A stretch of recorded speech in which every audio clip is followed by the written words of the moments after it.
Hello everyone, welcome to my channel. Today I am going to teach you about the concept of deposit, not only in English but also in Hindi language too, so that you will clearly understand.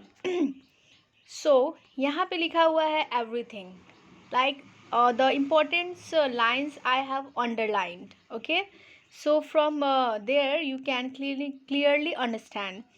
यहाँ पे क्या हुआ है कि deposit का मतलब क्या है। डिपॉजिट ये बहुत ही इम्पॉर्टेंट सोर्स होता है कोई भी बैंक का।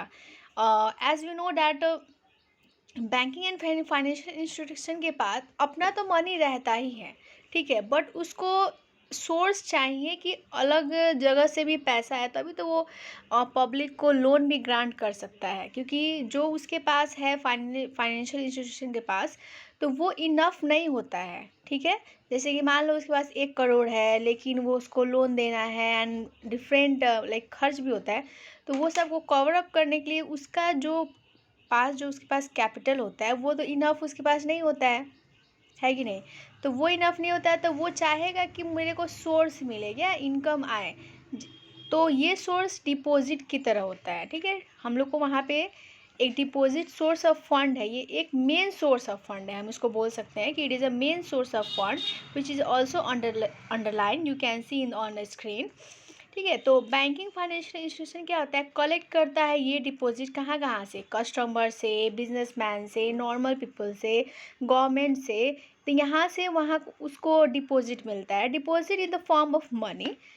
तो ये मनी हो गया जो बैंकिंग फाइनेंशियल इंस्टीट्यूशन जो रखते हैं, तो ये एक लायबिलिटीज़ की तरह होता है। ऐसा नहीं है कि वो लोग रखता है तो उसको यूज़ कर लेगा, जरूरी यूज़ तो वो करेगा, लेकिन वहाँ पे क्या होता है कि उसको एक होता है ना कि जैसे वो जमा कर रहा है, लाइक एक बैंक को एक सिक्योरिटी पर्पस के देखा जाता है कि वहाँ पे अगर कोई पैसा जमा कर रहा है तो उसका उसका जो पैसा रहेगा वहाँ पे सुरक्षित रहता है।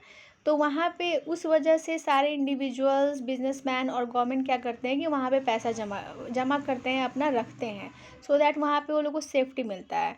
तो वो तो हो गया, तो एक टाइप का वो सोर्स ऑफ फंड हो गया बैंक के लिए।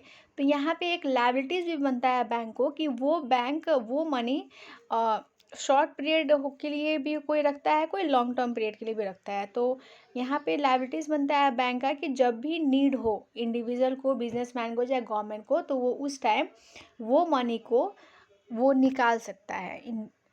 जो पैसा डिपॉजिट किया हुआ था इंडिविजुअल या बिजनेसमैन से जो भी, तो वहाँ पे वो पैसा क्या करता है, निकाल सकता है। तो यहाँ पे मैंने वो भी किया हुआ है, bank hold some deposit for very short period such as month और लेस। हाँ, तो ये जो डिपॉजिट होता है कि मंथ के लिए या ईयर के लिए भी डिपॉजिट किया जाता है। कोई डिपॉजिट करता है, सेविंग डिपॉजिट कर देता है, कोई फिक्स डिपॉजिट करता है। सेविंग डिपॉजिट में क्या होता है कि यहाँ पे सर्टेन परसेंटेज होता है, लाइक करेंटली 6% दिया जाता है। तो वहाँ पे सेविंग डिपॉजिट में क्या होता है कि पैसा वो रखता है, उसमें उसको मतलब इंडिविजुअल रखता है तो उसको परसेंट उसमें ब्याज मिलते रहता है। और यहाँ पे एक फिक्स डिपॉजिट भी हम लोग कर सकते हैं मोर देन 1 लाख, वहाँ पे आपको हाई परसेंटेज रेट भी मिलता है। और वहाँ पे लाइक 3 मंथ से स्टार्टिंग, 3 मंथ 4 मंथ, आप जितना मंथ तक रखिए। तो यहाँ पे इस टाइप्स का डिपॉजिट है, this types of bank deposit are called time deposit और फिक्स डिपॉजिट। हाँ, फिक्स डिपॉजिट को हम लोग टाइम डिपॉजिट भी बोलते हैं, क्योंकि it is for short and period of time, 3 month 6 month ऐसे 4 मंथ, तो इसके लिए टाइम डिपॉजिट करते हैं। बट सेविंग में क्या होता है कि any time they can withdraw their money. Thank you so much, and if you have understood and if you like my videos, please comment on it.